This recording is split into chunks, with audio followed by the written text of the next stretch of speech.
عثمانی سلطنت کا ایک بادشاہ تھا جس کا نام تھا سلیمان. گزر رہا تھا نجف اشرف سے اور مولا علی کے احترام میں، اگرچہ کہ اس کا تعلق اہل تشیع سے نہیں تھا، لیکن مولا علی کے احترام میں علی کا مزار نظر آیا، سواری سے اتر گیا. کہتا علی کے احترام میں پیدل چلوں گا. اس کا ایک وزیر تھا قاضی عسکر، ناصبی تھا. وزیر نے کہا نقل کفر کفر نباشت میں سمجھانے کے لیے میں کہہ رہا ہوں، کہا آپ تو زندہ بادشاہ ہیں، علی تو مردہ بادشاہ ہے، نعوذ باللہ. تو زندہ بادشاہ کیوں، اب میں وہ لفظ پھر نہیں دہراؤں گا، کیوں ان کا احترام کریں؟ آپ کی تو اپنی حیثیت ہے، آپ کے لیے مناسب نہیں ہے کہ آپ ایک شخص جو گزر گیا دنیا سے اس کے احترام میں سواری سے اتر رہے ہیں. اب بادشاہ کے ماننے کو تیار نہ ہو، کہا نہیں میں علی کی جلالت کے سامنے میں جرأت نہیں کر سکتا کہ میں سواری میں بیٹھ کے گزروں. تو اب جو ناصبی تھی نا، اس نے کہا کہ قرآن کھول لیتے ہیں. دیکھیں بات وہی ہے کہ قرآن سے اگر کوئی گمراہی لینا چاہے قرآن ہی میں، تو قرآن اس کو گمراہ بھی کر دیتا ہے پھر.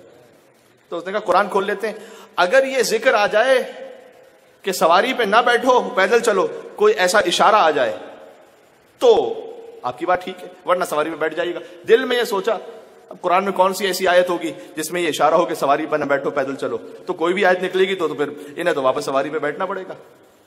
بادشاہ نے کہا چلو ٹھیک ہے، قرآن کو کھولا. میں قربان ہو جاؤں علی ابن ابی طالب کی، قرآن کو کھولا، آیت نکلی سورہ طٰہٰ کی، فَاخْلَعْ نَعْلَيْكَ إِنَّكَ بِالْوَادِ الْمُقَدَّسِ طُوَىٰ. اے موسیٰ اپنی نالین کو اتار دو، تو مقدس وادی میں ہو اس وقت.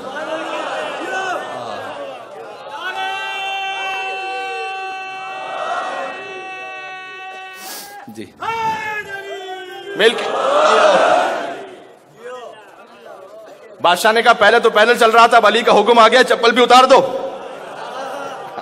نعرے مل کے صلوات بھیجتے محمد و آل محمد پر. اب نالین اتار کے چلوں گا. خدا آپ کو نجف اشرف بار بار لے کر جائے. نجف اشرف میں شہر کے باہر یہ آیت لکھی ہوئی ہے، یہ فقط تمثیل نہیں حقیقت ہے.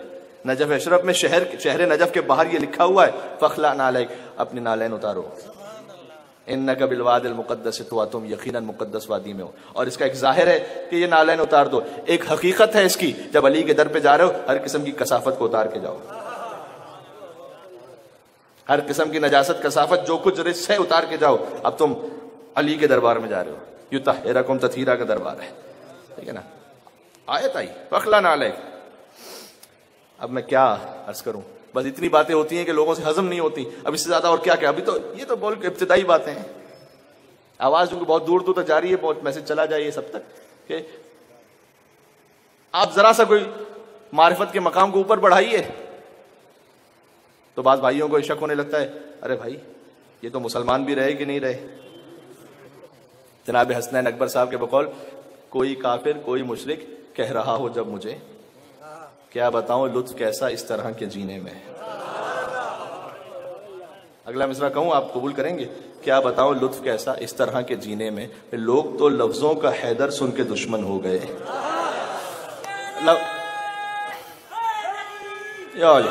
بات مکمل ہونے دیں. کیا بتاؤں لطف کیسا اس طرح کے جینے میں ہے، کوئی کافر کوئی مشرک کہہ رہا ہو جب مجھے، کیا بتاؤں لطف کیسا اس طرح کے جینے میں، لوگ تو لفظوں کا حیدر سن کے دشمن ہو گئے، وہ علی کس کو سناؤں جو میرے سینے میں. ابھی تو وہ سنائے